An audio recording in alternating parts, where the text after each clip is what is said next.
O Espírito de Deus está neste lugar.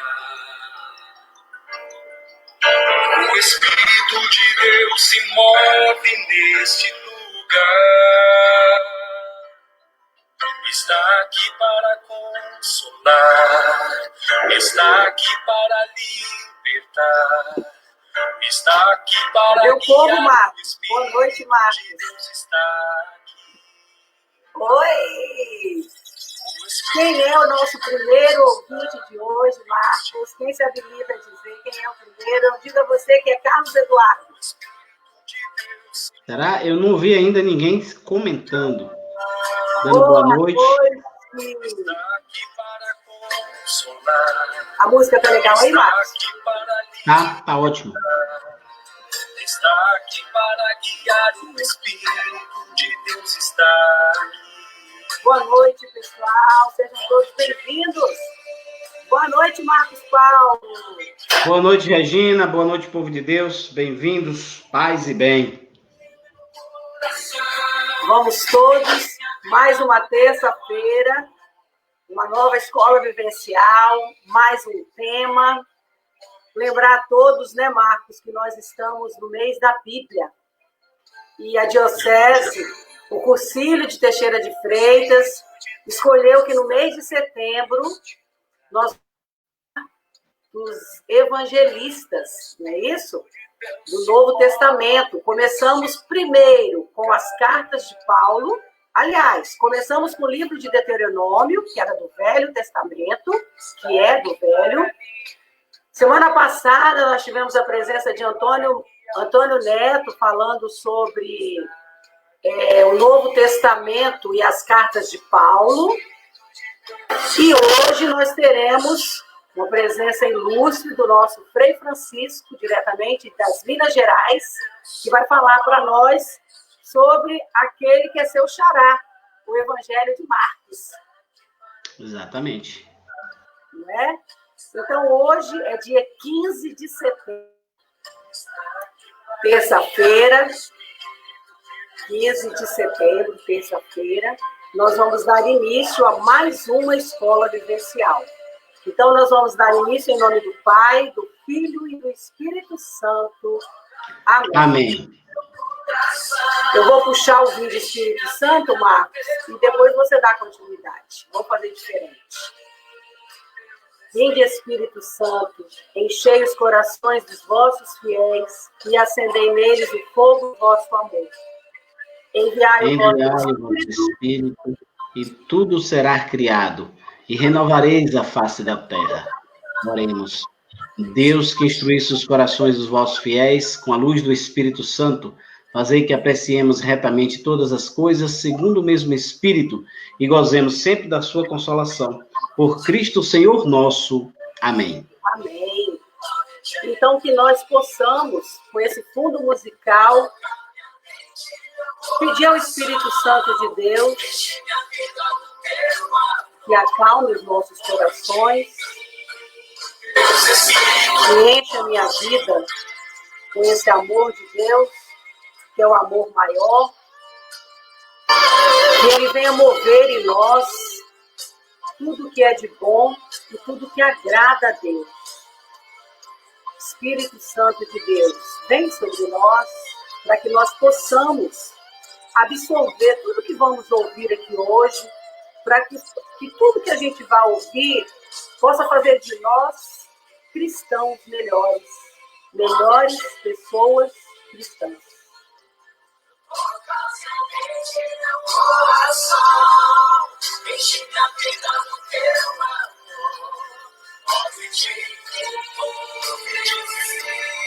Eu gostaria de convidar as pessoas que hoje nós vamos ler um texto diferente. Nós vamos ler Eclesiástico 11, né, Marcos? Exato. Nós vamos ler Eclesiástico 11, de 21 a 30. Eu gostaria que as pessoas pudessem, paz e bem. Nós temos aqui Rubienes, de Itamaraju, Marieli, de Itamaraju, Leia, Souza Júnior, Luciano Leite, Carlos Eduardo. Boa noite, gente. Que todos sejam bem-vindos, que vocês fiquem bem e que nós possamos usufruir o máximo do que nós vamos ouvir aqui hoje. Então, Eclesiastes 11, capítulo 11, versículos de 21 a 30. Permanece firme em tua aliança com Deus, que isso sempre... Como está dando eco. Vamos. Permanece firme na tua presença, em tua aliança com Deus. Que isso seja sempre o assunto de tuas conversas. E envelhece para... Não preste atenção aos que fazem os pecadores, pois tua confiança em Deus e limita-te ao que fazes. É com efeito, coisa fácil aos olhos de Deus, enriquecer repentinamente o pobre. É com efeito, coisa fácil aos olhos de Deus, enriquecer repentinamente o pobre. A bênção divina não se faz esperar para recompensar o justo. Em pouco tempo, ele o faz crescer e dar fruto. Não digas, de que preciso eu? Que tenho a esperar doravante?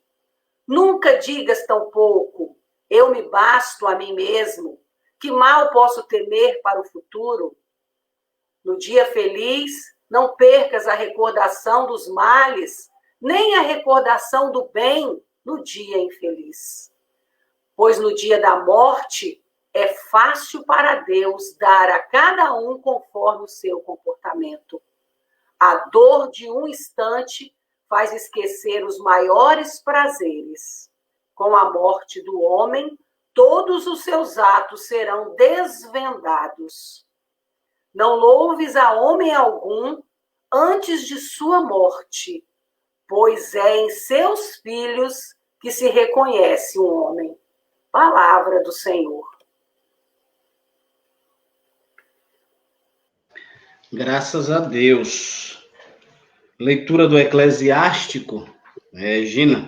Eu sempre tenho, ultimamente, eu tenho lido a Bíblia, pelo menos ela como um todo, e sempre uso como chave de leitura a pessoa de Jesus Cristo. Tanto o Antigo Testamento, em que Jesus é promessa, né? Jesus é anunciado, é esperado, Jesus é a promessa do Deus se fazendo presente na vida da gente.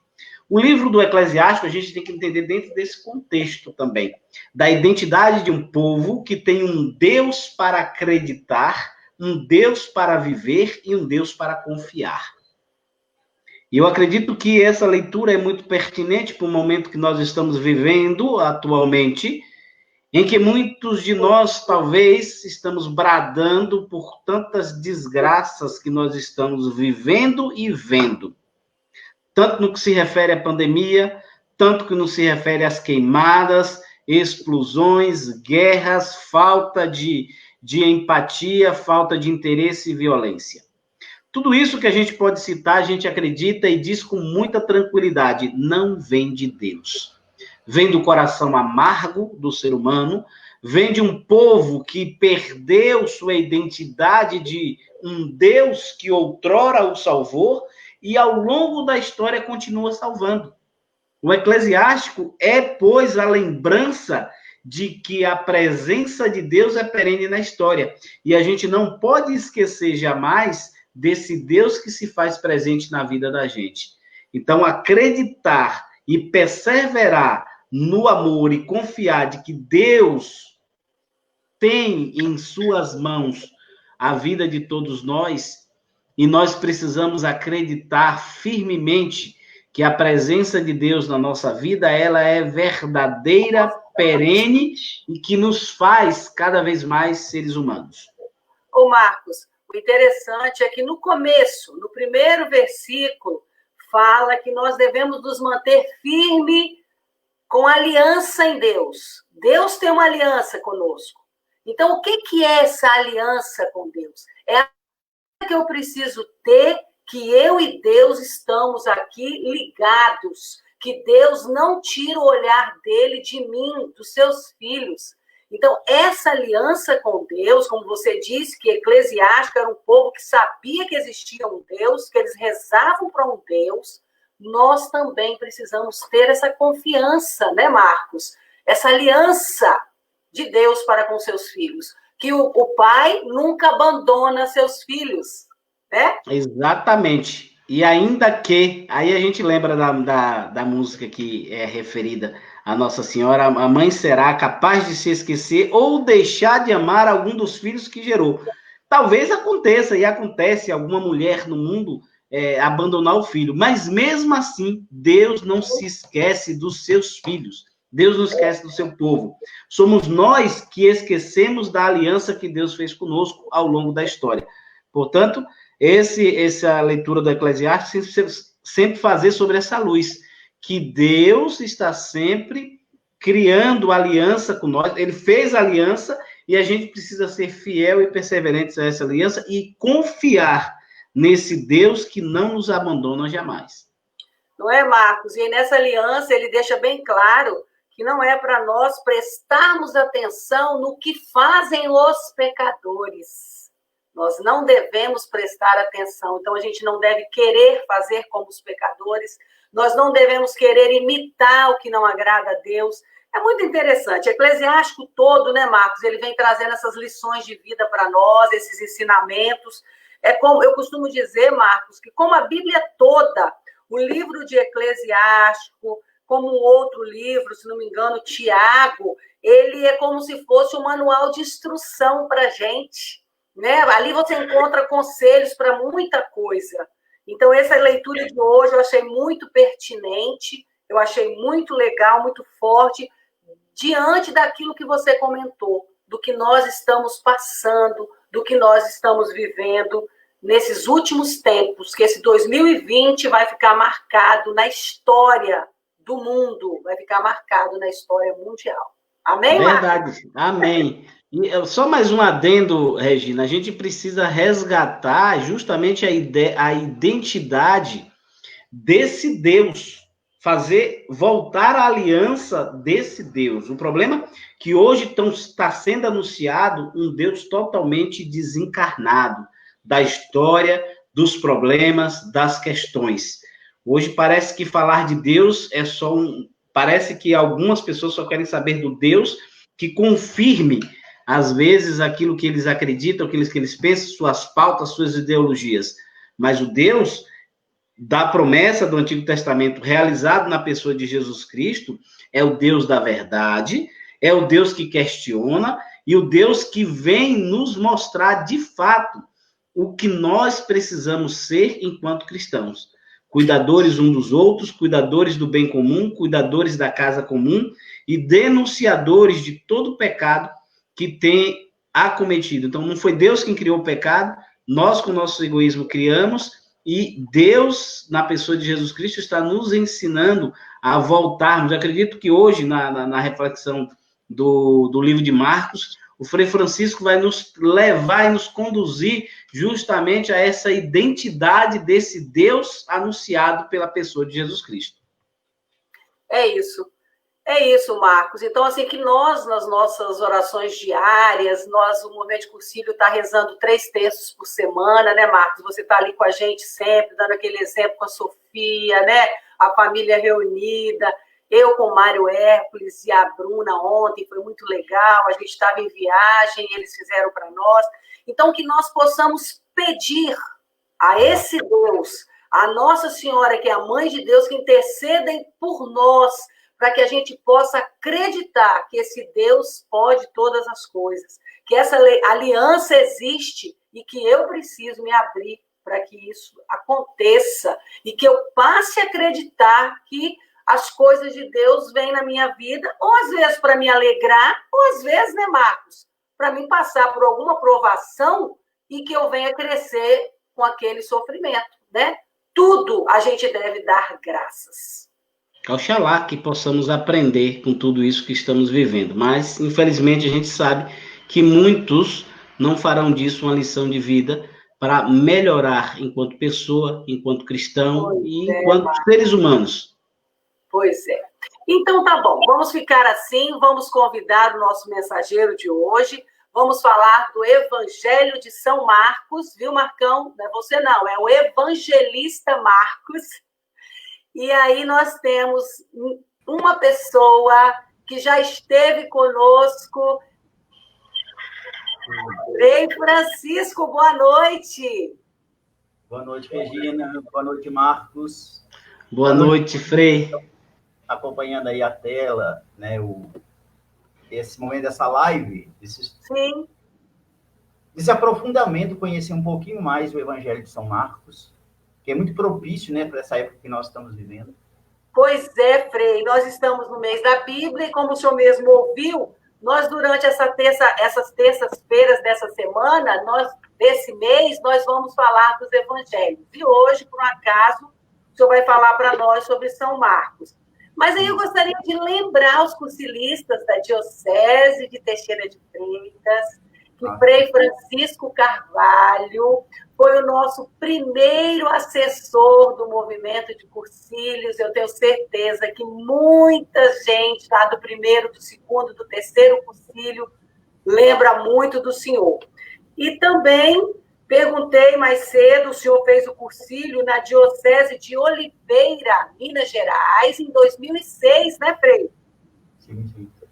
O senhor é mineiro de São João del Rei, e o senhor esteve conosco por 2 anos, e o senhor estava na paróquia São Bernardo, em Alcobaça, né, Frei?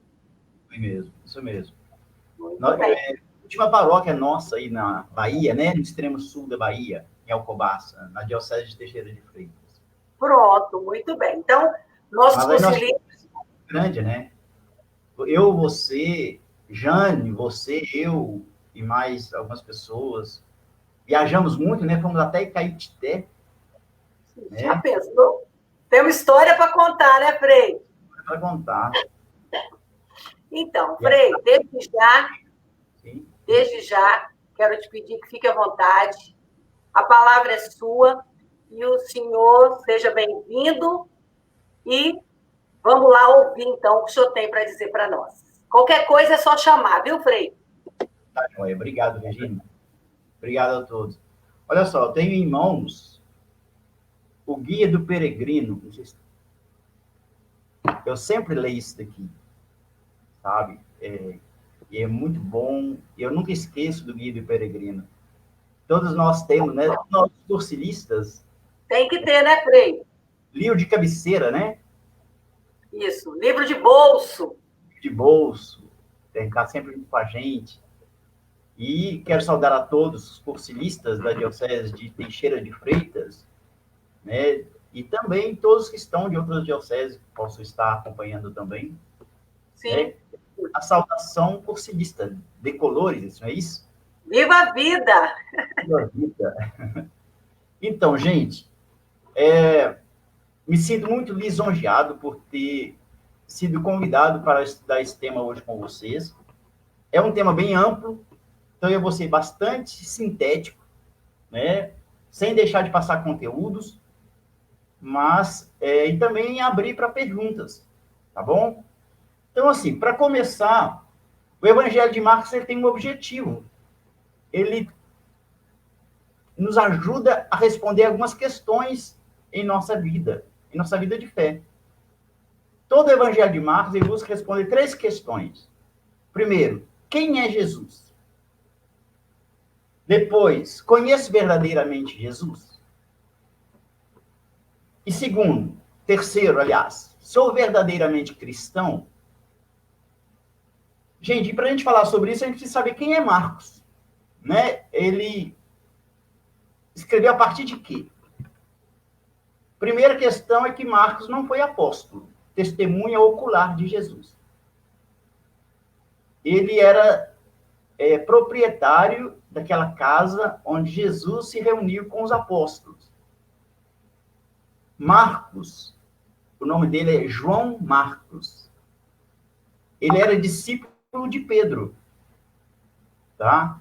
Então, entre os 12 apóstolos, Marcos não está presente. E aí, não foi testemunha direta de Jesus, mas procurou nas primeiras comunidades aquilo que era lembrado dele. Por que lembrado? Bom, gente, quando nós vamos estudar a Bíblia, a gente tem que basear em duas questões importantes. A Bíblia, ela foi, primeiramente, antes de ser escrita, ela foi oral. Ela era transmitida de boca em boca e vivida em comunidades.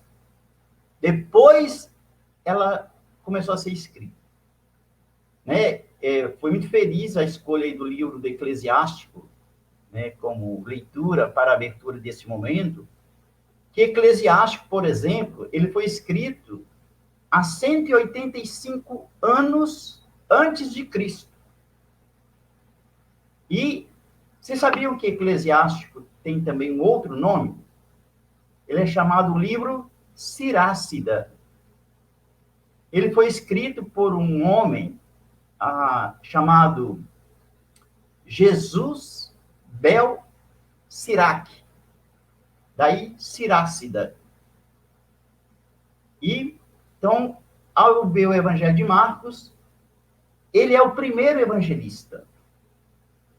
E a ordem da escrita não segue a ordem da Bíblia. Na Bíblia nós temos Mateus, Marcos, Lucas e João.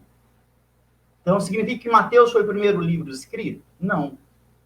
O primeiro livro evangelho escrito foi o Evangelho de Marcos. E uma outra curiosidade é que vocês sabiam, né, que Marcos serviu de base tanto para Mateus quanto para Lucas. E dentro dos evangelhos também há uma classificação. Os 4 evangelistas são chamados evangelhos canônicos, significa aprovados pela igreja. E dentro desses 4 evangelhos tem uma outra classificação. Mateus, Marcos e Lucas são chamados evangelhos sinóticos. Diferente da maneira de escrever de João. João, ele é mais teológico. Então, o que significa sinóticos? Vem de síntese, sinopse. É possível você fazer um paralelo do que está escrito em Mateus, Marcos e Lucas. João foge um pouco desse esquema de escrita. Então, mas significa também outro fato. Só existem esses 4 evangelhos? Não, existem outros evangelhos. Esses 4 são os canonicamente aprovados pela igreja. Mas ainda existem outros evangelhos, de outros apóstolos, discípulos de Jesus, mas que não são canônicos. São chamados apócrifos. E os livros apócrifos, eles existem, podem ser lidos. Tem teólogos especializados, fizeram doutorado nos evangelhos apócrifos. Só não constam na Bíblia, mas são fonte de estudo, de pesquisa, de curiosidade. Tem muita gente que é curioso por que tem outros evangelhos e não consta na Bíblia. Aí são outras questões, tá bom? Então, essa questão, os evangelhos, como eu disse, eles são canônicos, mas eles também oferecem para nós algumas divergências e diferenças. Como é possível isso? Como explicar que, ao mesmo tempo, existem semelhanças, como eu falei, os sinóticos, pode fazer um paralelo, isso significa que tem uma semelhança entre eles, e também existe divergência. Isso equivale a perguntar como o Evangelho de Marcos ele se constituiu, como ele se formou. Para compreender isso, é preciso admitir, em primeiro lugar, que antes de ter sido colocado por escrito, né, esses evangelhos, um grande número de materiais que eles contêm foram transmitidos oralmente. Então, assim, se os evangelistas, como Marcos, escreveu o evangelho tão sabiamente, ele pesquisou, ele foi atrás, ele foi nas comunidades, ele ouviu o povo, Ele ouvia o que as pessoas diziam, ele ouvia muito. Como eu disse, ele era discípulo de São Pedro. Ele não é testemunha ocular de Jesus, direta de Jesus, mas ele era mais seguidor de Pedro. No princípio houve a pregação oral, tá bom? Centrada em torno de um querigma. Todos nós conhecemos, querigma é anúncio. E o anúncio, o que é base do evangelho? Anuncia a morte, a ressurreição de nosso Senhor Jesus Cristo. Essa pregação, primeiro ela se dirige aos judeus, ao povo, né, aos quais tinham acesso, os quais era necessário. Então, daí você imagina a dificuldade que os apóstolos e os evangelistas tinham. Porque, além de pregar, eles tinham que provar. Não era só pregar. Então, eles pregavam, mas tinham também que ter prova de que Jesus morreu. Ele ressuscitou. Graças ao testemunho dos apóstolos a respeito da ressurreição de Jesus. Que Jesus era, de fato, o Messias anunciado pelos profetas lá no Antigo Testamento. Ela terminava com um apelo à conversão. E aí eu cito aqui algumas passagens, né, como testemunho de alguns apóstolos, como Pedro, né, discurso de Pedro em Atos dos Apóstolos, capítulo 4, versículo de 8 a 12, também no capítulo 3, versículo de 12 a 26, também Paulo, nas cartas paulinas, né, ele termina sempre falando dessa questão do apelo à conversão.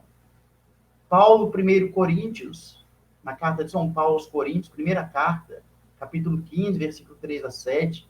São Lucas, né, evangelista, também em capítulo 24, versículo 44 a 48. E aí vem o Evangelho de João. Claro, vocês vão estudar depois o Evangelho de João, mas como eu falei que existe uma diferença de escrita, né, entre os 4 evangelistas, então por que João apresenta uma diferença? João se apresenta como um outro evangelho sinótico. Distingue-se, contudo, dos outros 3 por numerosos traços. João, na escrita ao evangelho, ele não fala em milagres. Ele fala em sinais. Jesus realizava sinais que muitos outros ignoravam. Por exemplo, no Evangelho de João, ele fala das bodas de Caná. E as bodas de Caná não tem nos outros evangelhos, dos 3 evangelhos. A ressurreição de Lázaro. João faz uma longa explicação, um discurso longo, né, depois da multiplicação dos pães. A cristologia de João, ela é mais evoluída. Ela é muito mais teológica, leva a pessoa muito mais a pensar. Então, quando a gente vai fazer faculdade de teologia, todo professor de cristologia, ele aprofunda especificamente mais o Evangelho de João. Não desmerecendo os outros, lógico. Todos os outros têm a sua grande importância, a sua grande contribuição. Mas a cristologia em João, ela é mais evoluída. E o Evangelho de Marcos? Vamos voltar para Marcos. A dinâmica do reino de Deus no Evangelho de Marcos propõe para nós uma reflexão sobre o mais breve e, no entanto, é o mais antigo dos evangelhos. Como eu disse, é o primeiro evangelho a ser escrito. E, no entanto, é o mais breve. Para vocês terem uma ideia, os capítulos de Marcos são 16. De Mateus são 28. De Lucas são 24. E de João, 21. Então, Marcos é o evangelho menor. Por quê? O evangelista São Marcos é o menor, mas, ao mesmo tempo, o primeiro, cheio de uma riqueza, de um conteúdo que Mateus e Lucas, eles buscam inspiração, buscam informação no evangelho de São Marcos. Então, olha só, é meio assim, é interessante perceber. É o menor dos evangelhos, é o mais curto, é o primeiro a ser escrito, e Mateus e Lucas se inspiram em Marcos. E assim, bom, cheio dessa riqueza de conteúdo para dar compreensão a nós, para nos fazer compreender melhor quem é Jesus. Ele nos ajuda a entender pelas suas explicações, ou melhor dizendo, pelo desenvolvimento que Marcos dá à sua escrita, ele dá a vida de Jesus, que ele é verdadeiramente o Filho de Deus. Então, essas são algumas questões que ele nos ajuda a compreender. Sua mensagem, a mensagem de Marcos, pretende colaborar com o leitor na compreensão da pergunta: quem é Jesus para a comunidade e para a igreja? Aí agora vem a questão, o reino de Deus no Evangelho de Marcos de uma maneira mais ampla. É o primeiro evangelho, dos três, por apresentar a vida de Jesus de maneira semelhante. Marcos, nós podemos ver durante o seu evangelho, vários de seus versículos citados nos outros evangelhos. Mateus cita muito Marcos, Lucas cita muito Marcos, e a autoria deste evangelho é tradicionalmente atribuída a, como eu disse antes, o nome dele mesmo. A gente conhece na Bíblia Evangelho de São Marcos, mas o nome dele completo é João Marcos, que não foi um dos 12 apóstolos, mas acompanhou Pedro e Paulo nas suas primeiras viagens missionárias. Podemos datar com segurança que ele foi escrito, o Evangelho de Marcos foi escrito nos anos 50 a 70 anos depois de Cristo. Pedro é tido como mentor de Marcos na escrita do Evangelho. Notadamente, se a gente for ler todo o Evangelho, a gente pode perceber que o personagem, a pessoa de Pedro, tem um destaque durante o Evangelho de Marcos. Os primeiros leitores de Marcos foram os cristãos romanos. Não sabemos muito sobre esta comunidade, como foi iniciada, ou quais os problemas que eles passavam, mas podemos detectar de forma muito clara: Marcos escreveu o Evangelho. Por quê? Marcos aborda no Evangelho, diversas vezes, ele faz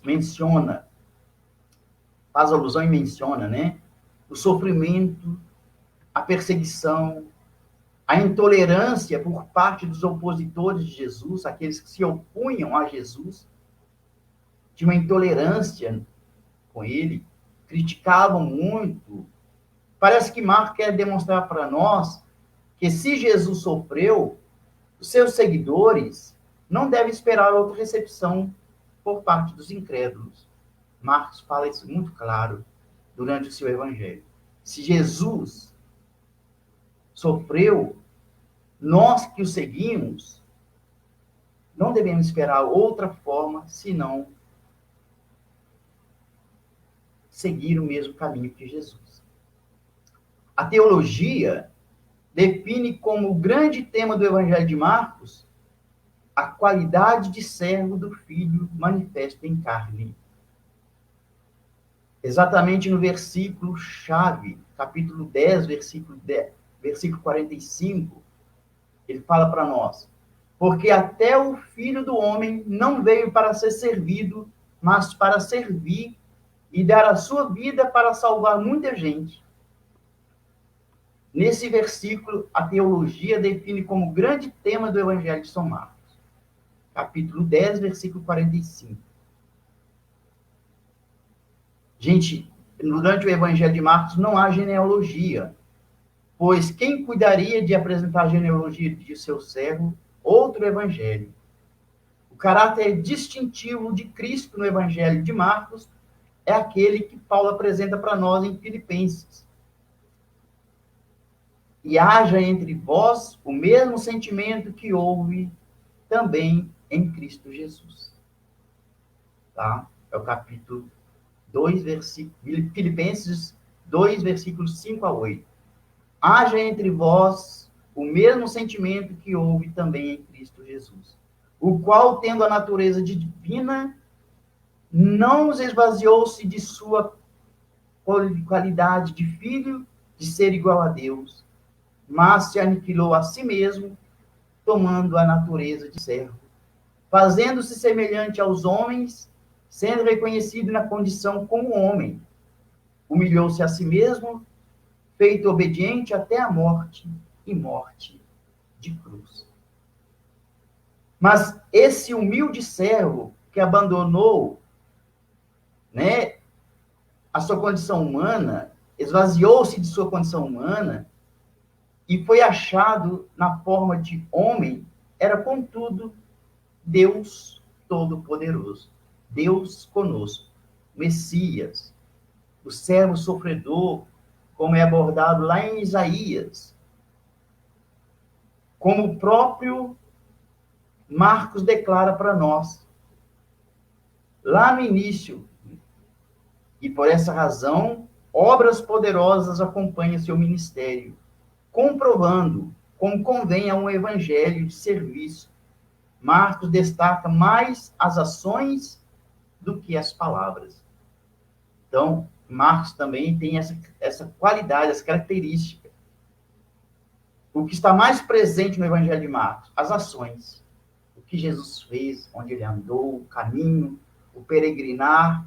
Jesus estava sempre peregrinando, sempre se deslocando de um lugar ao outro, saindo da Judéia, indo para a Galileia, saindo de Jerusalém, o grande centro econômico, e indo para a Galileia, que era a região mais empobrecida, os mais esquecidos, né? Então, assim, o tema que trataremos agora, nesse momento, será o reino de Deus, visto na perspectiva de Marcos, na proclamação de Jesus.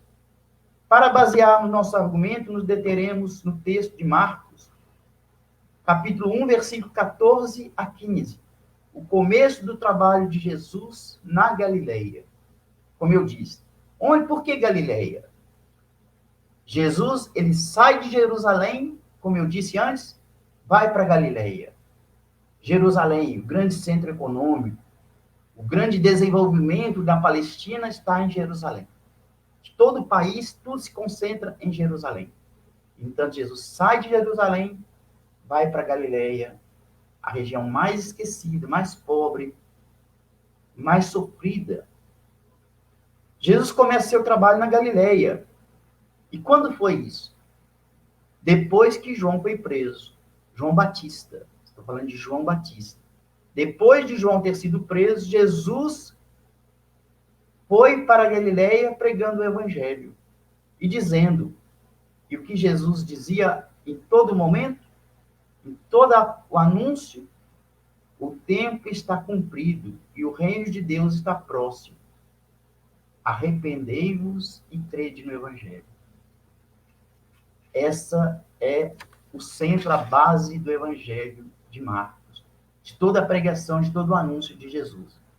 Marcos, né, o evangelista, registra o início do seu ministério como um fato histórico, temporal.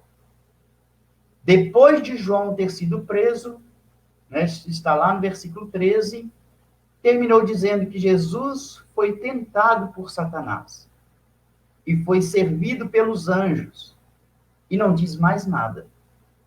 A Bíblia, em seu comentário, registra que antes da primeira época do ministério na Galileia, Jesus ministrou em Jerusalém e na Judeia. Como eu disse antes também, né? Jesus sai de Jerusalém, sai da Judeia e vai para a Galileia. E aí tem um grande teólogo chamado Dr. Halley, ele diz que entre vós, está lá no versículo 13, 14, isto é, entre a tentação e o começo do ministério de Jesus na Galileia, deve-se colocar os fatos que cobrem um período de mais ou menos um ano. Jesus faz uma escolha em seu ministério. Ele deixa Jerusalém e a região da Judeia, né, centro político, religioso, histórico de Israel, passa a ministrar em uma região pobre, esquecida, Jesus fez a opção pela Galileia, deixa os grandes centros do poder, de influência, e realiza sua obra entre os marginalizados, esquecidos, os mais pobres. Depois da prisão de João Batista, relatada aqui, é esclarecida somente no capítulo 6 de São Marcos. Marcos registra o motivo da prisão, lá no capítulo 6, como sendo fruto da declaração de João. Qual a declaração que João faz e que leva à morte dele? A declaração de João contra o casamento de Herodes com a Herodias, que era a esposa de seu irmão Filipe. E João levanta a voz, com sua voz profética, advertindo de que a lei proibia um relacionamento de Herodes com a esposa de seu irmão, Herodias. E por que Herodias odiava João? Odiava tanto João Batista, que ela tanto fez até Herodes matar João. Aí também tem aquele período lá, né, que Herodes, né, ele recebe convidados em seu palácio, e a filha de Herodíades entra dançando e agrada a todos. E Herodes pede a ela que ela pode pedir até metade do seu reino. Mas aí foi a grande chance de Herodias, a mulher de Herodes, pedir a cabeça de João Batista. Porque ela odiava João, porque João pregava contra a união de Herodes com sua cunhada. Então aí, nesse momento, Herodes mata contra a sua vontade, né? Porque diz também a Bíblia que Herodes, ele gostava de ouvir João Batista. Temia João Batista, mas ele gostava de ouvir. Tinha João Batista como um grande sábio, mas quem odiava João Batista era a esposa de Filipe, que Filipe é irmão de Herodes. Bom, aí outra questão que entra no Evangelho de Marcos é a mensagem de Jesus. Já vimos como Jesus começou seu ministério na Galileia. Agora vamos destacar um pouco melhor o conteúdo da sua mensagem. O texto nos diz, durante o Evangelho, que ele estava pregando o Evangelho de Deus. Mas o que significa a palavra Evangelho para os primeiros leitores? Aí vem uma grande novidade interessante, que Evangelho não é só os evangelhos que tem na Bíblia, né? O Evangelho tinha outro significado na época, e que hoje muitos de nós ainda conhecemos, ainda falamos. E aí tem um canto, né? O Evangelho... Deixa eu tentar. O Evangelho é a boa nova que Jesus veio ao mundo anunciar. Minha voz não é boa para cantar, não, mas tudo bem. Então, toda boa notícia era chamada Evangelho. Era uma boa notícia, boa nova. Aí nascia um filho de um imperador. Era uma boa nova. Era um evangelho. Era uma boa notícia. Daí, é certo que não é o mesmo que é para nós hoje. Que significava dizer que este evangelho é de Deus. É Deus que fala através do evangelista. Tá? Então, assim, é mais para explicar a origem da palavra evangelho, que é boa nova, que era usada, assim, da maneira mais... para explicar uma boa notícia das mais diversas formas. Mas hoje, para nós, o que significa dizer este evangelho é de Deus. No grego, né, língua que foi escrito no Novo Testamento, a palavra evangelho era bastante comum. Inicialmente significava prêmio também, outro fato. Prêmio oferecido por levar boas notícias. Depois o termo foi usado para as próprias boas notícias, como eu falei antes. Boas notícias que tinha a ver muito com o povo em geral. Poderia ser uma campanha vencida por um general romano, vencia uma guerra, uma batalha, o nascimento de um herdeiro. Os gregos costumavam levantar as mãos para os céus, bem alto, e clamava: alegrem-se, nós vencemos. A palavra que eles traziam, a ideia de felicidade, de regozijo, ainda é hoje para nós. O ponto forte, culminante, né, da liturgia da palavra na missa é o Evangelho. É um momento que todos nos colocamos em posição de sentido, né?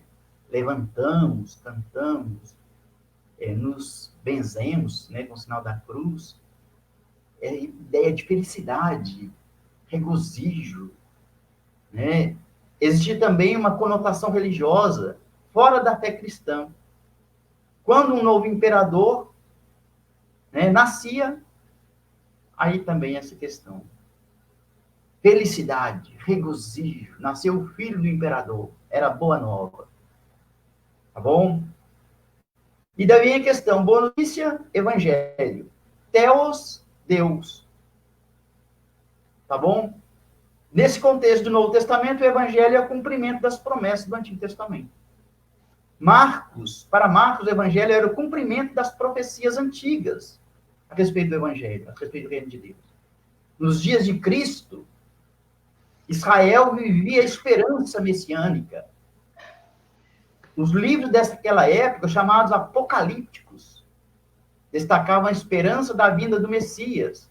Ele viria para destruir os opressores, estabelecer o reino de Jeová.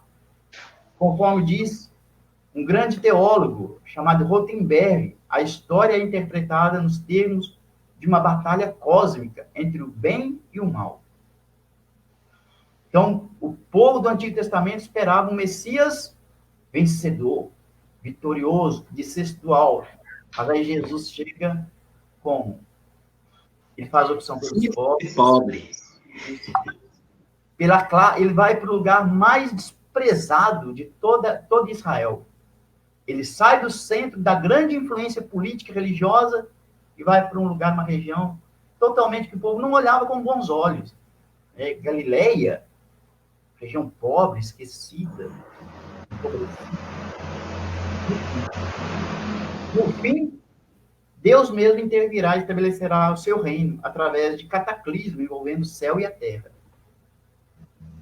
Então, assim, tem muita informação, eu sei que é interessante, né? Mas também é importante lembrar no destaque dado por Jesus ao Evangelho, pregado por ele. O que Jesus fala? Qual é o destaque que Jesus dá no Evangelho?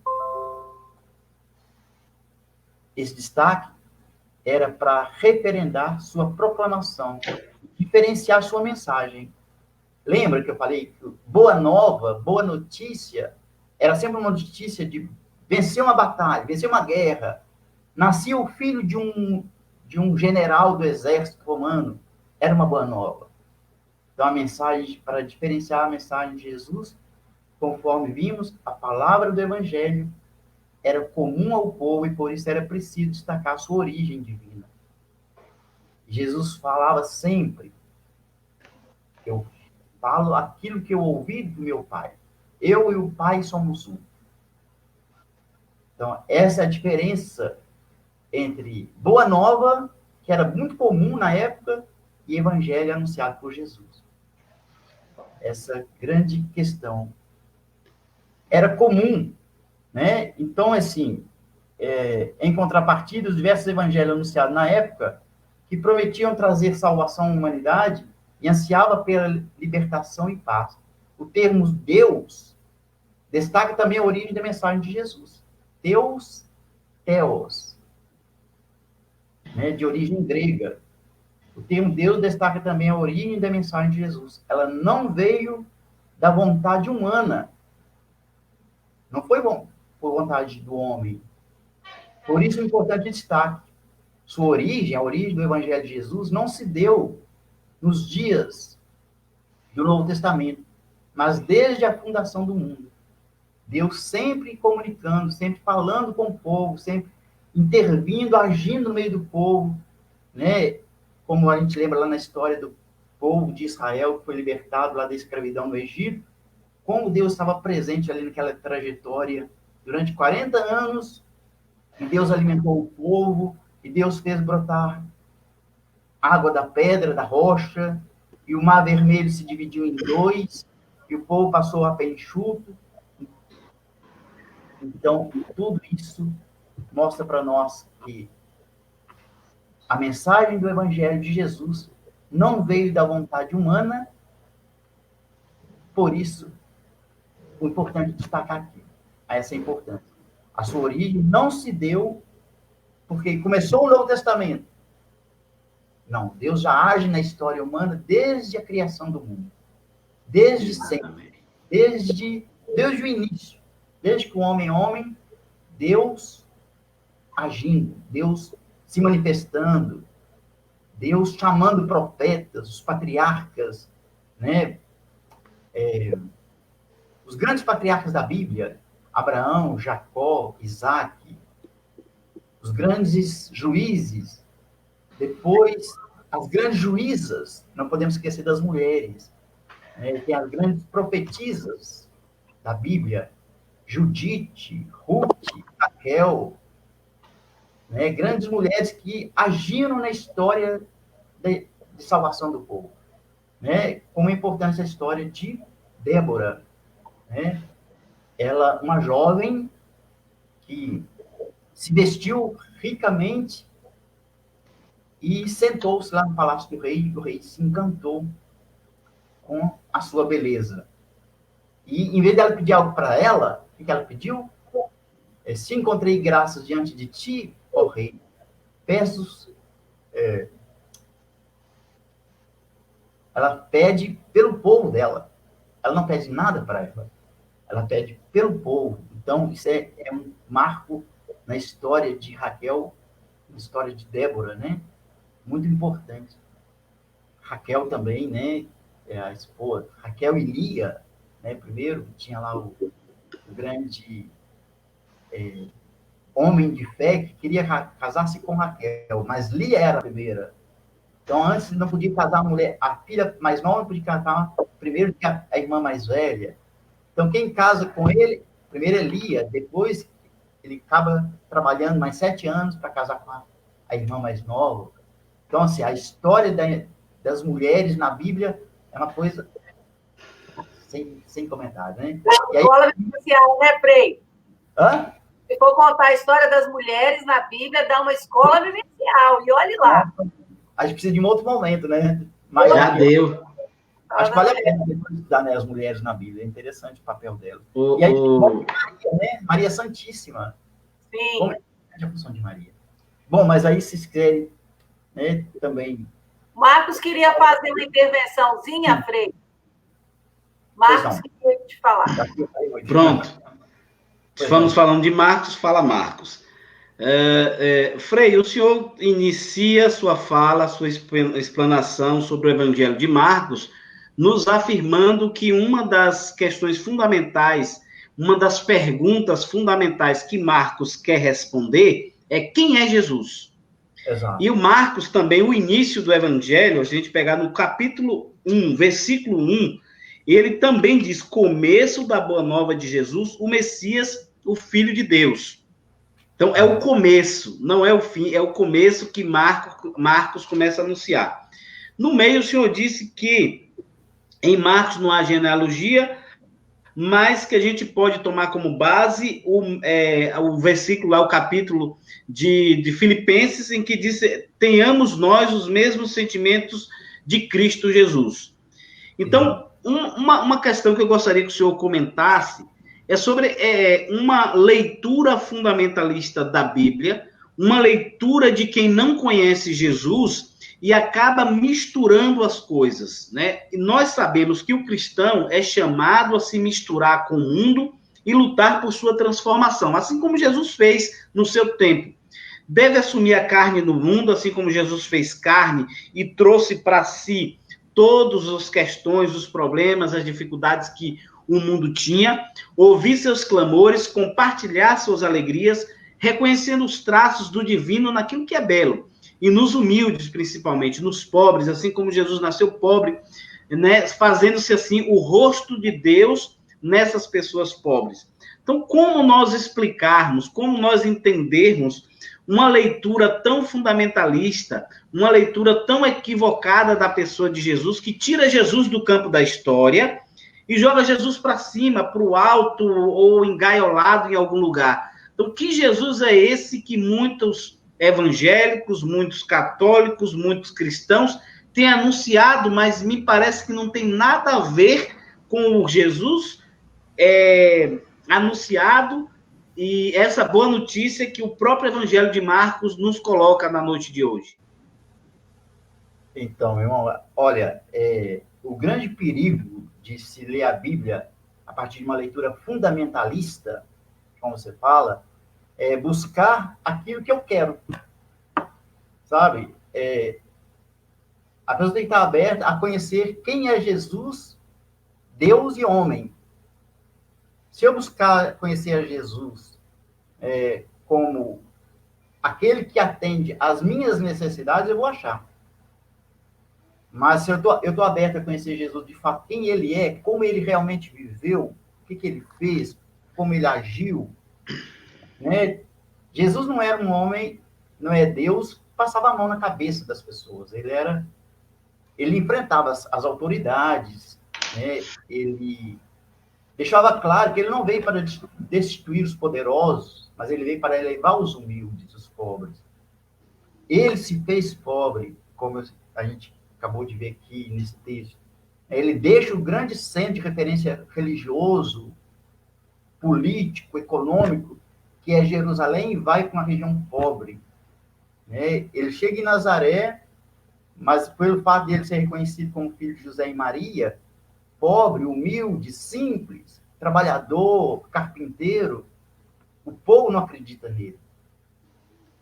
Então, o grande perigo de fazer uma leitura fundamentalista da Bíblia corre de ser fugir das pessoas, né?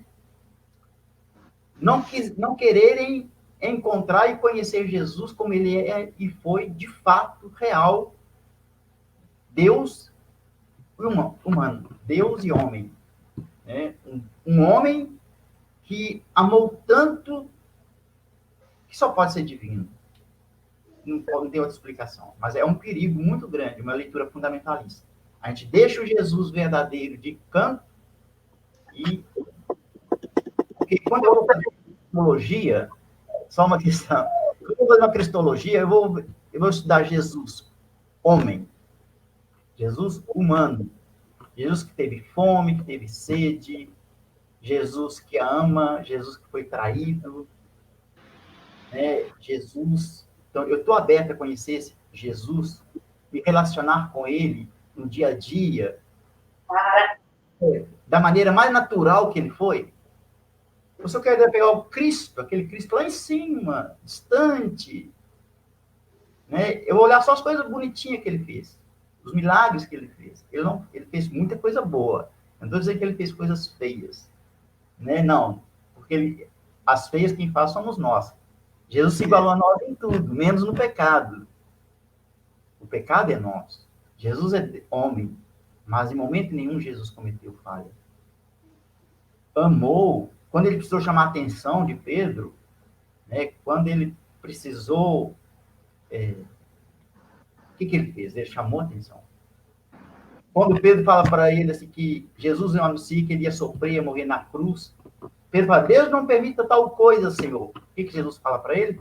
Sai para longe de mim, Satanás. Tu não pensa as coisas de Deus. Então, Jesus podia dizer, não, vem cá, meu irmãozinho. Não é bem assim que você está imaginando. Não.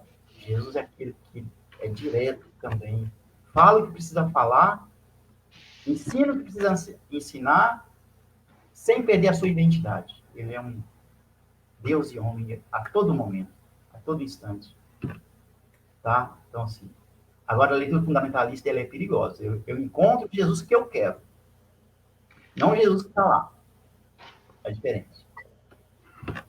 Frei, a gente tem uma colocação aqui, vou colocar na tela, do Edmundo, nosso irmão concilista. Ele coloca assim, quem a igreja, então, declara terem sido testemunhalmente os 12 apóstolos de nosso Senhor Jesus Cristo? Ou o fato de terem sido escritos evangelhos algumas décadas depois da ressurreição de Cristo não é motivo para que Marcos não tenha sido apóstolo testemunhal como Mateus e Paulo? Paulo também não foi testemunha, como que eu disse, testemunha direta de Jesus. Ele é apóstolo, mas ele não estava entre os 12 apóstolos. Sim, sim. Então, só pode ser chamado de os 12 apóstolos, são aqueles lá, né? Pedro, João... Sim, eu tenho a relação aqui dos... Só um minutinho. O fato de ele ter escrito o Evangelho não dá direito de ser chamado de apóstolo de Jesus, porque ele não andou com Jesus. Seria isso, então? Exatamente. Olha, quem foram os 12 apóstolos de Jesus? Eu até tirei uma foto aqui Os 12 apóstolos são originais. Os 12 que sentaram com Jesus, Jesus lavou os pés deles, foram Pedro, Tiago, João, André, Filipe, Judas Iscariotes, que foi o traidor, Mateus, Tomé, Tiago, filho de Alfeu, Bartolomeu, Judas Tadeu e Simão. Esses são os 12. Aí Judas Iscariotes se afastou do grupo. Depois veio outro.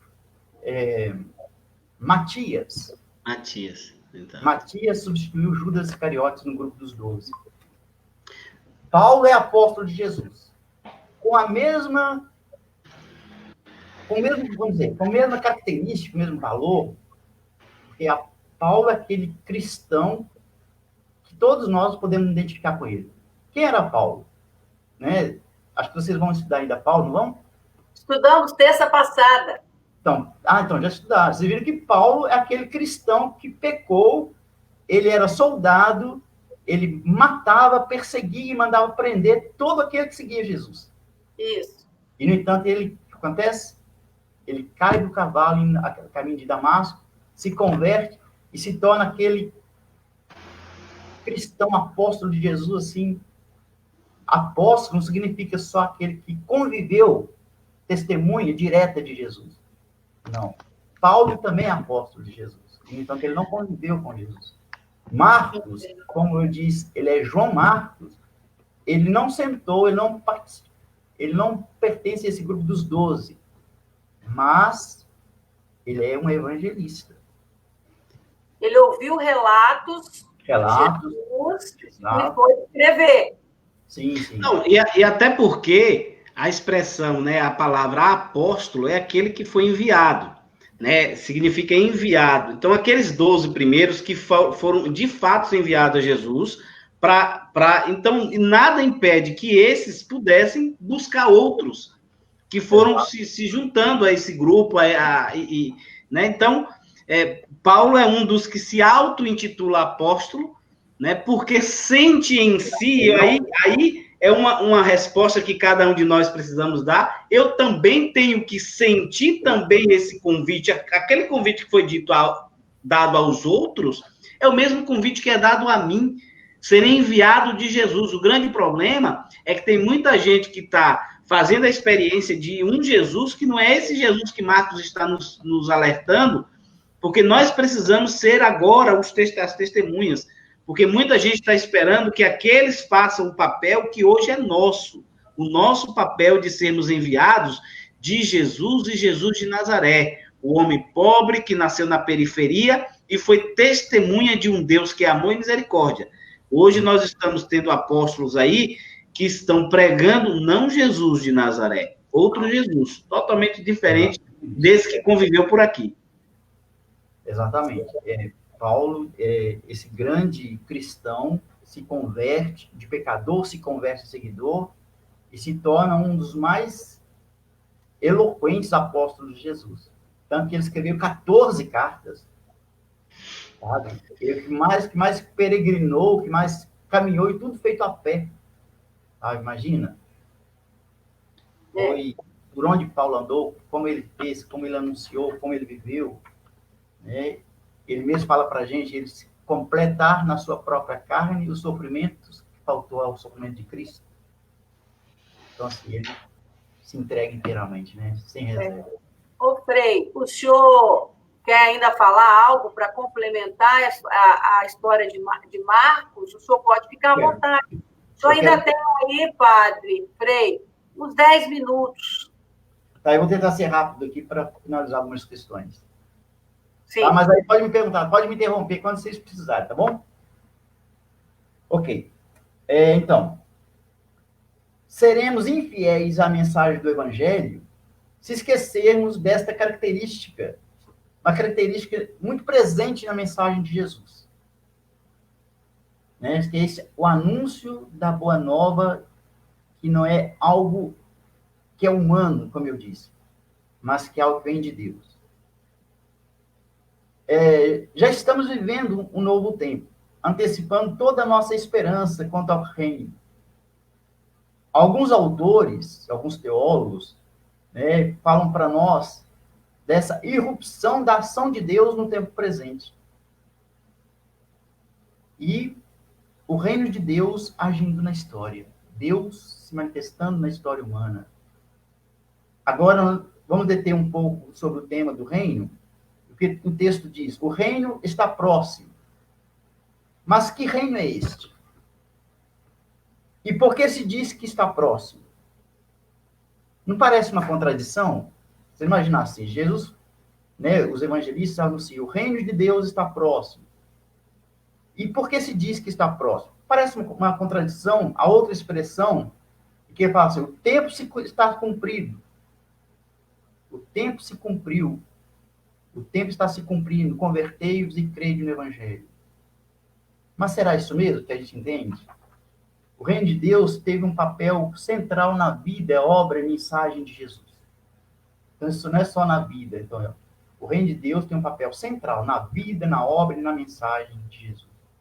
De fato, alguns teólogos também, dentre muitos outros, dizem que o reino de Deus constitui a mensagem central de Jesus. Durante muito tempo, o tema do reino não foi discutido com profundidade dentro da igreja. Isso se deve a muitas outras interpretações. Por exemplo, nós vivemos na história da igreja um período, né, na verdade, vários períodos. Eu vou dizer aqui para vocês rapidinho.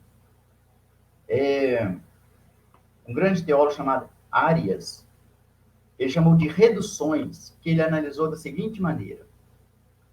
Nós tivemos na igreja a patrística. Os pais da igreja, qual Santo Agostinho e muitos outros, foram influenciados pela filosofia grega e tentavam fazer uma ponte entre a fé cristã e o pensamento grego. Eles conceituaram o reino somente nas categorias espirituais. O governo, o reino de Deus era espiritual. Depois tivemos um outro momento chamado da característica romana. O reino é identificado com a igreja. Este era o pensamento da igreja medieval. Muito influenciado por Santo Agostinho também. Tivemos outro período chamado evangélico. Para muitos evangélicos, o reino é identificado com o novo nascimento. Depois tivemos um período chamado liberal, né? Os liberais identificam o reino como uma nova ordem social. Talvez influenciado pela perspectiva escatológica do pós-milênio. E uma outra também chamada apocalíptica. O reino de Deus é concebido em categorias futuristas. Isso é muito presente até hoje, né? Quando você fala o reino de Deus, as pessoas pensam no reino de Deus logo depois da morte. Não, o reino de Deus acontece aqui e agora. Onde eu estou, o que eu estou fazendo, que é uma expressão que nós usamos, que se usa muito na teologia e na igreja, é o já, mas ainda não. Ele já está presente. E o ainda não. Ou seja, ele continua acontecendo. Ele não está pronto. Eu não posso dizer, eu já vivo o reino de Deus. O reino de Deus já está pronto. Eu estou pronto. Como pode estar pronto se nem o reino de Deus aconteceu totalmente? Ele continua sendo revelado, manifestado. Deus se manifesta na nossa vida a todo momento, a todo instante. É como se eu colocasse um fim para a revelação de Deus. Deus já se revelou para mim. Não. Deus se revela para mim a todo momento, a todo instante, a toda hora. Então, esse é o momento. Então, o reino de Deus é concebido como categoria futurista. É no futuro. Não tem nada de futuro, é agora. É o já, mas ainda não. Significa, é o já está e continua se manifestando. Tá? Então, eu estou citando alguns teólogos aqui, né? Tem até um alemão, ele escreve, mas ele não tem a obra traduzida, Albert Schweitzer, defende essa corrente. Para ele, Jesus é um mestre apocalíptico. Esperava o estabelecimento do reino de Deus em um futuro imediato. O reino não chegou e Jesus morreu. Não, o reino chegou no momento que Jesus. O reino de Deus sempre esteve presente. O reino de Deus sempre se manifesta. Sempre é presente. Lembrando que Deus, ele é onipresente. Está presente em todas as coisas, em tudo. Ele é onisciente, ele conhece todas as coisas. Ele é onipotente, ele pode todas as coisas. Então, essa ideia de que o reino de Deus é algo futuro, é algo que eu vou viver depois vida eterna. A vida eterna, sim. Mas o reino de Deus acontece já. Não depois. Tira essa ideia do futuro. Tem outra característica também dessa questão das reduções do tempo, algumas interpretações. A última é a carismática. Os carismáticos identificam o reino de Deus com o poder de salvar, libertar o pecador aqui e agora. Essa é a massa presente para nós, do nosso carisma. Carismático, eu não estou fazendo menção ao RCC, não, tá? Não é a renovação carismática católica, não. Não deixa de ser, mas é também. O carismático é o carisma, é o jeito próprio de ser de cada um, tá? Só para não haver uma conclusão aí.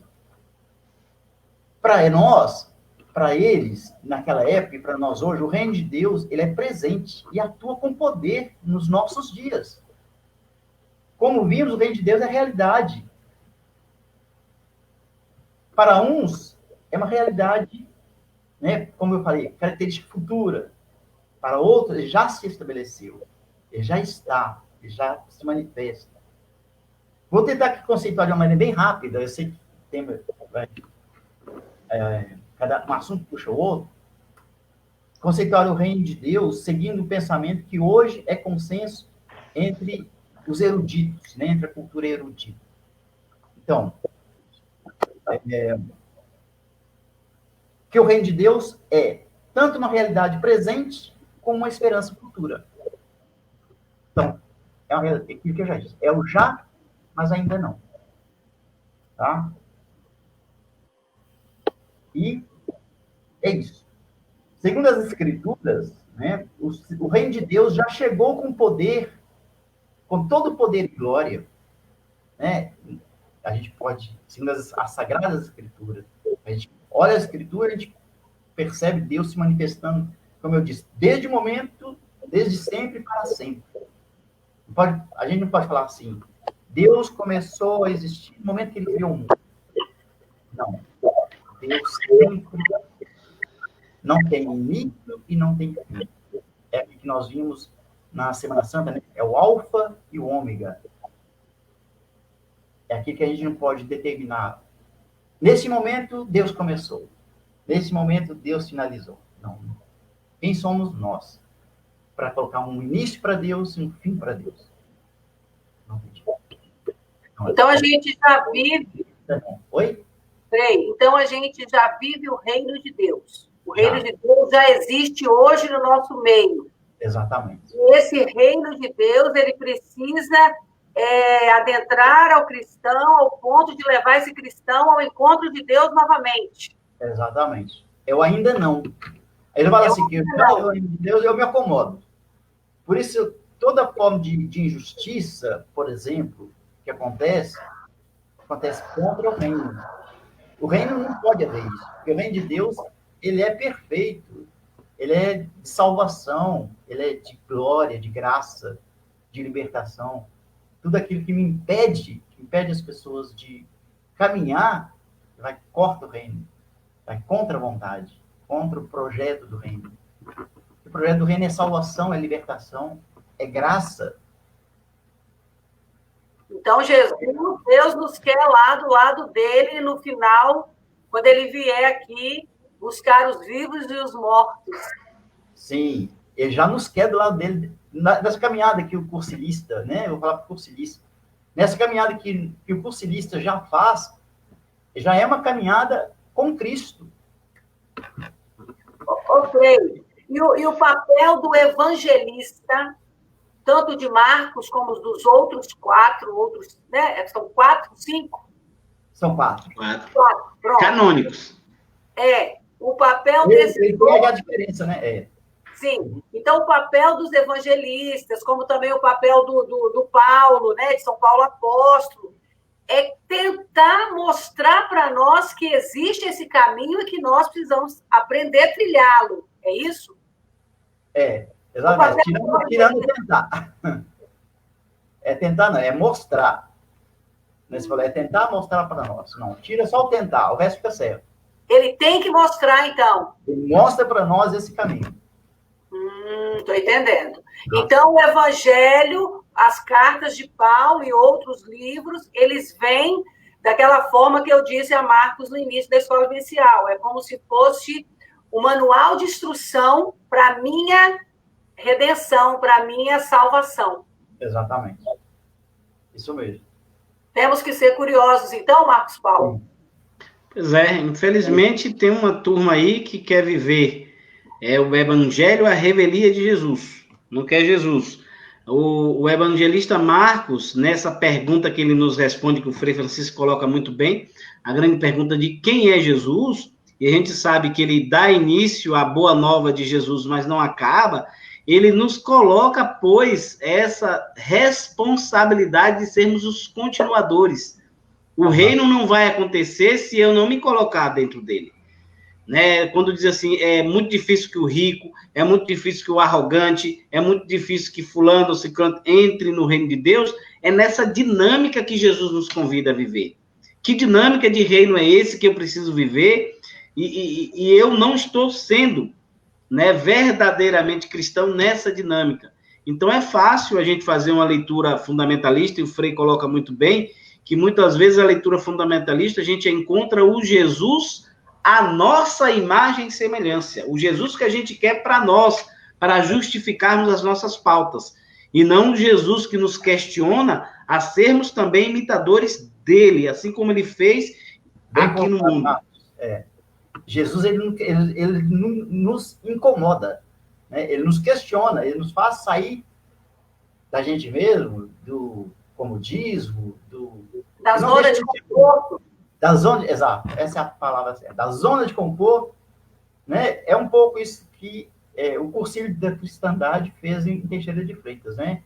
Tinha vontade de fazer, tinha projeto de fazer, até que chegou alguém, abraçou, foi atrás, não ficou só em Teixeira, vamos fundar o nosso cursilho aqui. Não, teve que ir em Caetité, teve que ir Ilhéus, Itabuna, Nápoles. Jequié, né? Eunápolis. Então, assim, tem toda uma preparação, tem todo um sacrifício.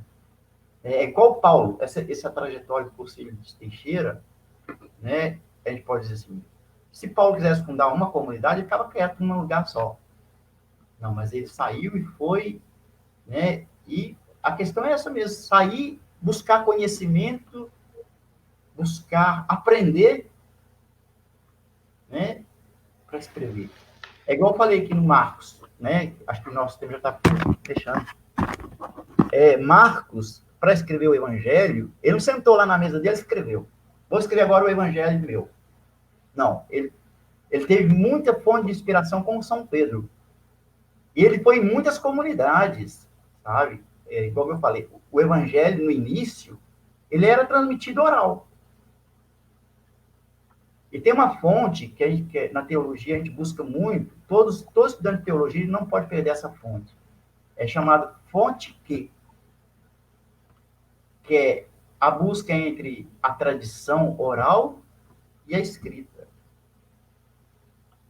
Se eu for... como está a questão do meu tempo? Não, pode falar, Frei, pode falar. Eu na hora te aviso. Então dá. Se eu for escrever, por exemplo, eu vou escrever um evangelho da Regina. Desculpa citar você, Regina. Tranquilo. Eu não posso sentar aqui na minha mesa e escrever sobre você.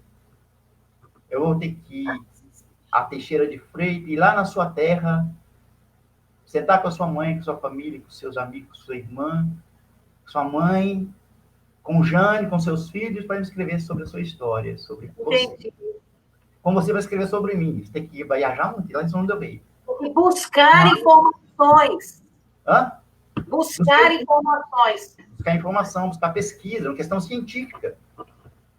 Um cientista, ele não pode basear em seus próprios dados, ele tem que ir atrás de informações. Ô, Frei, sempre nas nossas escolas vivenciais, Marcos está aí, está sempre acompanhando comigo, eu e Marcos, a gente fala, né, Marcos? Fala dos temas, toda terça-feira um tema diferente, mas o final chega sempre no mesmo local. E você, cristão, o que você tem sido feito? O que você tem feito? Como você tem olhado, né, Marcos? Você que passou... Essa é uma pergunta do Evangelho de Marcos que eu coloquei, né? Sou verdadeiramente discípulo? Conheço então, Jesus? E nós, Frei, ainda tivemos a oportunidade de sermos cursilistas, de ficarmos 3 dias dentro de um retiro profundo, aonde nos mostra quem é Jesus, quem somos nós, e nós não podemos cruzar os braços. Exatamente. Então, o cursilista, mais do que qualquer outro cristão, assim, na minha simplicidade, eu afirmo que nós não podemos ficar de braços cruzados. E que nós temos que ter curiosidade, sim, com a Bíblia, com os textos, com as escolas vivenciais, fazer perguntas, questionar, porque isso vai fazer da gente pessoas mais sábias. Né, Marcos? Que a gente está sempre chegando a isso. Exatamente. Esse é o convite. Eu acho que o Frei foi muito preciso quando ele diz assim, olha, o assunto é vasto. Não há como a gente esgotar.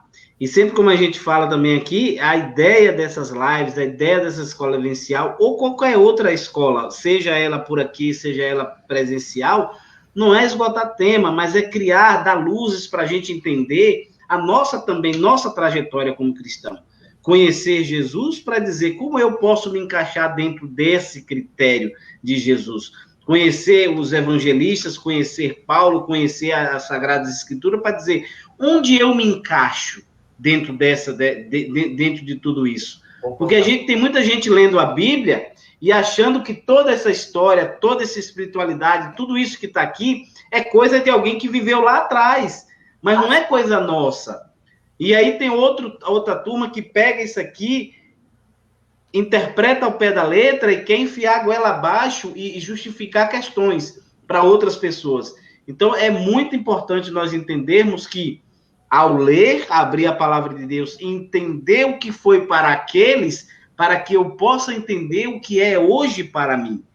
Como eu posso ser cristão hoje, diante de tudo que nós estamos vivendo, diante de toda a adversidade, diante de todo o massacre que a gente vê de vidas humanas, diante das queimadas da Amazônia, do Pantanal, diante do descaso com a vida dentro dessa perspectiva da pandemia. Então, ser cristão é fazer como Jesus, é não ficar indiferente a essa necessidade e a dor do seu povo. Jesus se encarnou de fato na vida do povo. E assim, eu queria aproveitar, Frei, e dizer o seguinte, que nós cristãos, que estamos compreendendo, ou que já compreendemos qual é o verdadeiro papel que Deus espera de nós, que nós não fiquemos de braço cruzado e que nós nos oferecemos à nossa igreja, que a gente vá até o nosso pároco, que a gente vá até o nosso coordenador, o nosso bispo, se assim puder, enfim, vá à secretaria da igreja e fala, eu quero ajudar, eu estou sentindo necessidade de ajudar, em que eu posso ser útil? Não é, Frei? É assim que começa.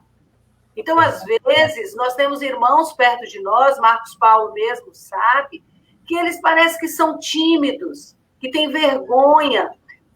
Essa live que o senhor está fazendo, Frei, quantas lives o senhor já fez na vida? Essa é a primeira live que eu faço. É a primeira. Então, não tem bicho-papão, não tem nada demais. É muito gostoso. E aí, não foi bom, Frei? Não foi bom?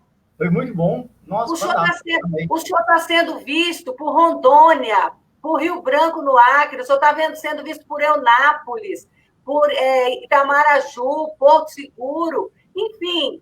Então, é muito bom a gente poder levar a palavra de Deus aos 4 cantos. Mas que a pessoa não tenha esse dom de estar aqui, talvez ela tenha o dom de estar na pastoral da criança, na pastoral do batismo, ou dentro da igreja fazendo uma leitura, ou atrás do balcão atendendo na pastoral do dízimo, não é isso? Então, que nós saiamos da nossa zona de conforto, como o Frei mesmo disse aqui. Então,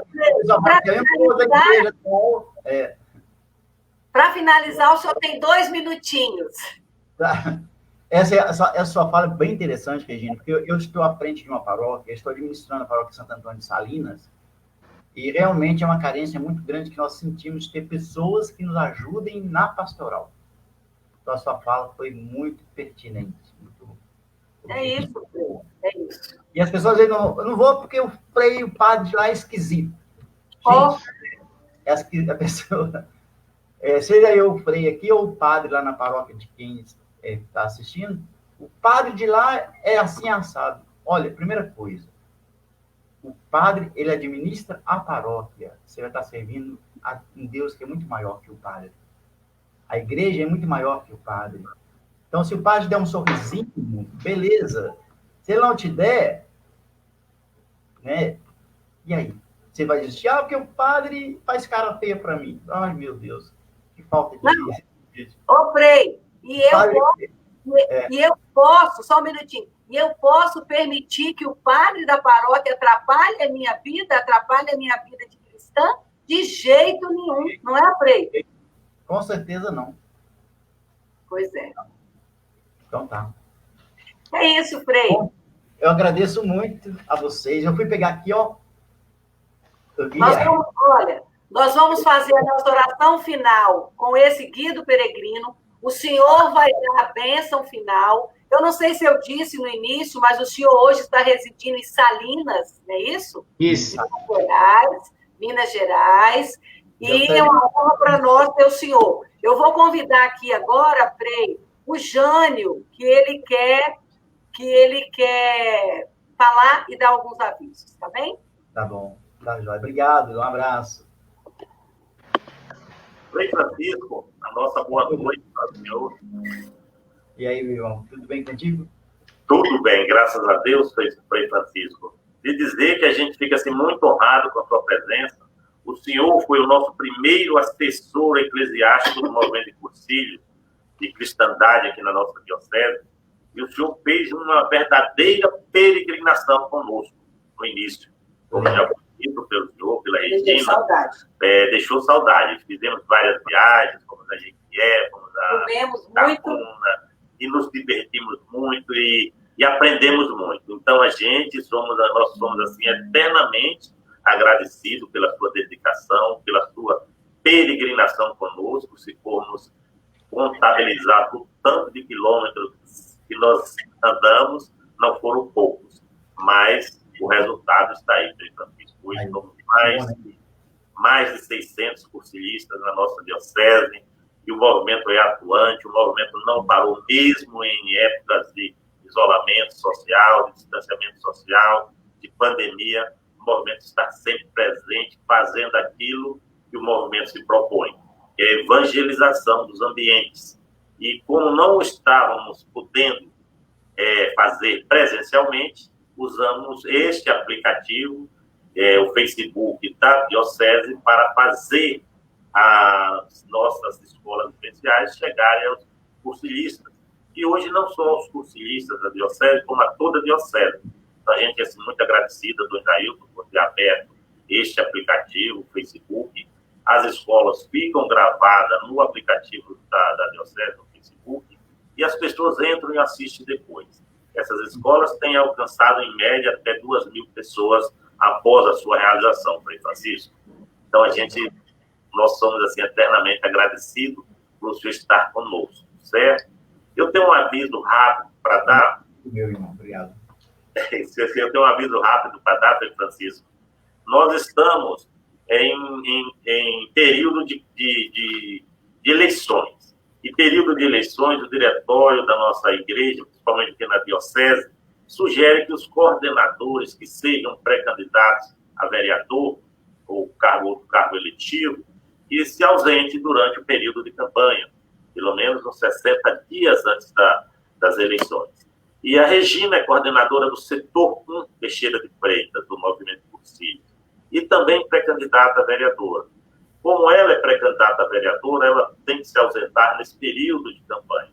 Então, na próxima escola vivencial, talvez ela ainda faz a próxima escola vivencial, e aí, durante esse período, ela se ausenta e assume a vice-coordenadora dela, que é a Josi Aguiar. E o outro aviso, Aguilar. E o outro aviso, Frei Francisco e Marcos Paulo, é convidar vocês, convidar todos os nossos cursilistas que estão nos ouvindo e nos acompanhando agora e que vão nos acompanhar posteriormente, e também todos os outros que não são cursilistas que podem participar do momento de oração e adoração, que será na próxima quinta-feira, dia 24/9. Nós estaremos fazendo essa adoração ao Santíssimo e orações em prol do movimento Cursilhos de Cristandade de todo o GER Regional Nordeste 32, que ficou a cargo de nós, cursilistas, fazer. Vamos fazer no formato presencial e também virtual. Será conduzido pelo Padre Metódio. O senhor está convidado para assistir na telinha aí de Salinas, né? Aí, Minas Gerais. O senhor está convidado. E eu vou estar divulgando no nosso grupo de WhatsApp o convite para as pessoas. Já temos vários convidados. Nós queremos fazer com 50 pessoas no máximo. E aí já estamos com quase 40. Como eu vou postar a relação, aí assim que completar os 50, porque a gente tem que ter o cuidado, o isolamento, o distanciamento de 1,5 metro de uma pessoa para a outra, o uso de máscara, o uso de álcool e gel. Aconselhamos aqueles que sejam do grupo de risco, que não participe presencialmente, sim virtualmente. E é o momento de estarmos orando por todos que já estão acometidos do coronavírus, por aqueles que já foram acometidos e que estão em recuperação ou já recuperados. E, inclusive, é um momento de oração também por este coordenador e pela Regina, porque também nós testamos positivo para o coronavírus ontem. Fizemos o teste, eu estou positivo, mas graças a Deus, assintomático. Eu confio muito no poder do nosso Senhor Jesus Cristo, que é o médico dos médicos, e ele não vai deixar que a gente piore, que a gente permaneça nesse quadro assintomático e que vençamos. Então, nós pedimos as nossas orações por esse casal aqui, que é e cursilista neste momento cristão. Nós estamos aqui em Vitória do Espírito Santo, sobre os cuidados da minha filha, que é médica, ela nos acompanha, ela montou aqui no apartamento dela uma UTI, pode dizer assim, porque tem muito tratamento dele, e o acompanhamento de uma filha, o aconchego da família, de uma filha, no momento desse, é interessantíssimo. E com as nossas orações, com nossos pedidos a Deus, a Maria, Nossa Senhora das Dores, que hoje é o dia dela, a gente sabe que vai vencer. E vai vencer, e logo, logo estaremos aí, novamente em Teixeira, e cuidando do que devemos cuidar. Então, eu fico assim agradecido a todos e peço a oração de vocês por nós. Amém? Amém. Muito bem. Nós descobrimos ontem. Deixa eu bater, não, viu? Deus é maior e tem minha missão para você. Então vai dar a bênção já. Aguenta aí. Eu convido a todos para abrir o livrinho do Peregrino na página 89.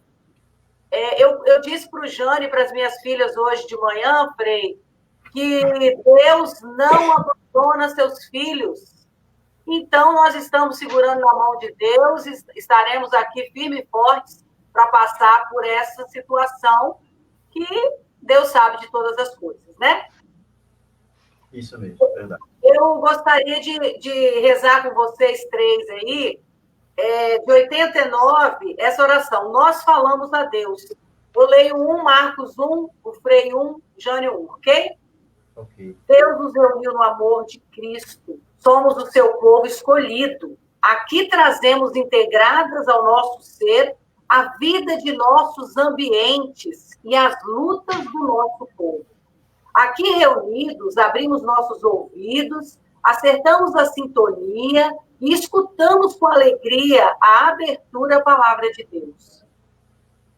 Deus falou. Agora, nós somos convidados a falar com Deus. Só quem escuta o que Deus fala pode abrir a boca para falar com Ele. O que você precisa? O que nós precisamos dizer a Deus agora, neste momento? Rezemos juntos a oração do apóstolo Leiro. Fazemos parte de um grupo que tem uma relação especial com Jesus Cristo e que, por isso, também recebe dele uma missão específica, dar testemunho do reino de Deus e transformar os ambientes. Nós somos homens e mulheres do novo milênio, membros do povo de Deus e ungidos pelo Espírito Santo, católicos desejosos de ser filhos e herdeiros do reino de Deus. Voltamos para ti, Jesus Cristo, e Senhor nosso, Mestre e Libertador da humanidade, luz dos povos. Nós te pedimos, como amigos e discípulos, ajudai-nos a compreender esse esplendor que é teu e brilha sobre nós como um chamado. Chamado para te seguir e para ouvir tua palavra, para estar em comunhão contigo, porque és o caminho, a verdade e a vida. Ajuda-nos, Senhor, a jamais deixar de corresponder ao chamado comprometedor que o teu evangelho, segredo, força e alegria em nossa comunidade e nas lutas do povo. Ajudai-nos, Senhor, a compreender a dignidade e as exigências da nossa vida cristã, neste exato momento histórico e que nos parecem, ao mesmo tempo, simples e misteriosas. Que nós sejamos, como teus discípulos, peregrinos da unidade e da comunhão de todos os cristãos, construtores de uma igreja viva fraterna, servidores e companheiros na libertação dos mais pobres. Frei. Que o teu Espírito nos conforme, nos transforme e nos dê a alegria da verdadeira fraternidade, a virtude do serviço generoso e o ardente desejo missionário. Que o nosso amor seja realmente universal, capaz de não excluir ninguém e de dar preferência aos pobres. Que nosso amor seja cada vez mais ardente, inteligente e eficaz na construção de um novo céu e de uma nova terra. E que nós saibamos, Senhor Jesus Cristo, unir os nossos esforços de todos os homens de boa vontade, para realizarmos o bem da humanidade, na verdade, na liberdade e no abraço da justiça e da paz. Assim nós te pedimos, Cristo amigo e mestre, tu que és Deus e com o Pai e o Espírito Santo, vive e reina pelos séculos dos séculos. Amém. Amém. Pronto, Frei, agora o senhor aproveita e já dá a bênção para nós. Nós gostaríamos de agradecer a todos que estiveram conosco. Nós tivemos aqui, Frei, umas 25 pessoas que estiveram conosco direto, mas várias pessoas entram, ficam um pouquinho, saem, mas permanentemente conosco, umas 25 pessoas. Pessoas, Frei, de Itabuna, como eu já disse, Ilhéus, Eunápolis, Cacoal, Rondônia, Itamaraju e Teixeira de Freitas. Regina, Você vê um detalhe, Josi, a minha esposa e a sua vice-coordenadora, Sim. nós temos um grupo de amigos do WhatsApp e ela mandou esse convite para algumas pessoas, para o grupo, e a maioria delas entrou e participou, colocou ali, aí teve João do Amaral Neto, foi o Edgar, uma turma, Cirlei, a esposa dele. Ou seja, eu acho que falta também nós, enquanto cursilistas, cuidarmos mais desse espaço, mandarmos mais convite para as pessoas participarem, porque não é só uma questão de ouvir, mas é de interagir, é de nós termos um compromisso com essa nossa terça-feira, de sermos cristãos e de estar ouvindo, mas também como o Edmundo está sempre interagindo nas nossas lives, e outras pessoas com palavras. Josi colocou algumas mensagens ali, letras de músicas que nos remete a esse ser cristão, essa nossa caminhada. Então, eu creio que também evangelizar é trazer os outros para o centro da mesa. Com certeza, é sair da zona de conforto, é querer ver a coisa acontecer, né, Marcos? Exatamente. Por exemplo, se eu sei, Marcos, que tem um compromisso da minha igreja, um compromisso do grupo que eu participo, eu preciso torcer para que isso aconteça e que aconteça bem. E eu posso ajudar, você pode ajudar. Então, assim, quem não está aqui ao vivo como nós, que lá nos bastidores crie o hábito de assistir e de mandar convite para outras pessoas. Porque, às vezes, é dessas palavras que muita gente está precisando ouvir. Né, Frei? Verdade. Exatamente. Agradecer também, Marcos, a presença do nosso coordenador regional, Luiz Carlos Vasconcelos, está aqui desejando orações para a gente. Muito obrigado pela presença, Lula. Você é sempre uma pessoa participativa, está sempre presente nas escolas especiais, não só daqui de Teixeira, mas de todo o GE. E na próxima quinta-feira estaremos em oração por todo o GE que está sobre o seu comando. Dia 24 de setembro, né, lá na Capela de Adoração. Pois não, Frei, vamos à bênção final. Tudo bem. Eu da bênção de São Francisco de Assis, né? Estou aqui como franciscano, e sou franciscano, né? Então, que São Francisco de Assis abençoe a todos, tá bom? Leve a você, Jânio, te abençoe e te fortaleça cada dia mais, tá bom? Você possa ver a sua missão aí bem e seguir tranquilo, tá bom? Estou aqui em oração por você, especialmente. Amém, Frei. Tá bom? O Senhor esteja convosco. Ele está no meio de nós. O Senhor vos abençoe e vos guarde. Amém.